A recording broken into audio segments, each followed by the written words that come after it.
Inside the Daily Iowan TV Sports Studio, I'm Taylor Brooks alongside Jalen Sochek.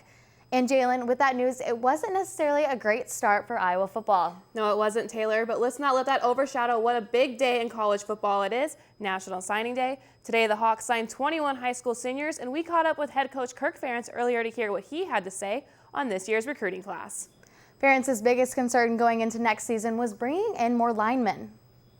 You know, we've kind of been trimming that a little bit close recent years, and we were able to get 3 in last year's class. Ross Reynolds was able to join the class a little bit later, and but it was a real concern because we've graduated some really good players, and we've got a couple more seniors next year. So we've really got to, in our feeling, we had to fortify that group a little bit.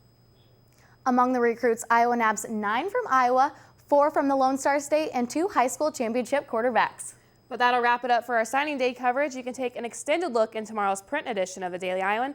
But now we'll switch gears from the pigskin to some hoops for this Wednesday's courtside show.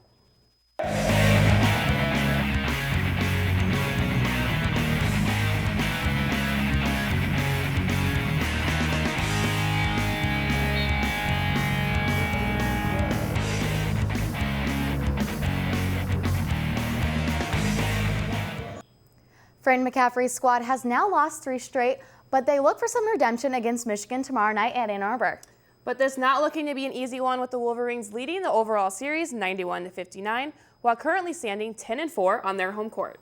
Michigan will be without their lead scorer Chris Levert, who suffered a season-ending injury against Northwestern last month. The Wolverines' next top scorers are Zach Ivern at 13.5 and Derek Walton Jr. with 11. This will be the only time Iowa meets Michigan in the regular season after splitting the 2 contests last season. Iowa lost on the road to the Wolverines 75-67, but had an impressive 85-67 win at home. And while Iowa may be taking the road Thursday night to face off against the Wolverines, we take a look at one person that makes playing at home inside Carver Hockey Arena so exciting. Whitney Blakemore has more in this special segment. Every team has that group of diehard fans who haven't missed a game in ages.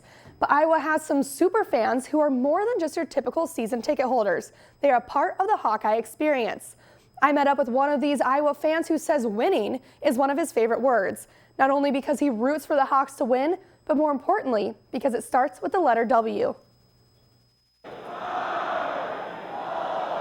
We all know the chant that circles around Hawkeye events, but one man has been doing it for almost 20 years and has taken to a particular letter. You know, W rules for Iowa. Section HH, row 13 for men's basketball, North End Zone, section 136, row 7 for football, and section EE, front row for women's hoops, is where you'll always find George Davis.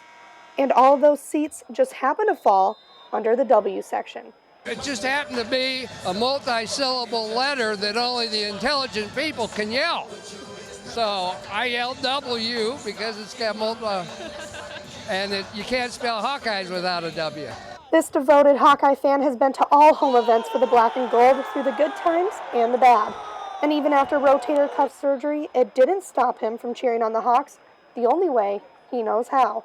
I got wounded and I was perplexed on how I could do a complete W. So my wife had this skeleton we'd put in the front yard, and I got the skeleton arm. So now I'm a full W again. So whether it's Iowa, Hawkeyes, or winning, according to Davis, there always needs to be some. Davis mentioned how he was glad I was the one to interview him since my name starts with a W, but ironically, his name, George Davis, is W-free. Jalen and Taylor, back to you.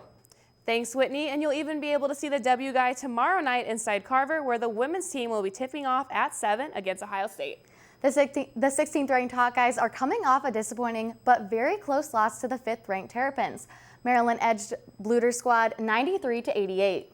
It'll be an offensive battle with Ohio State averaging 81 points a game. The Hawkeye defense will have to contain freshman Kelsey Mitchell and junior guard Amiris Alston. Mitchell leads the NCAA averaging 26 points per game.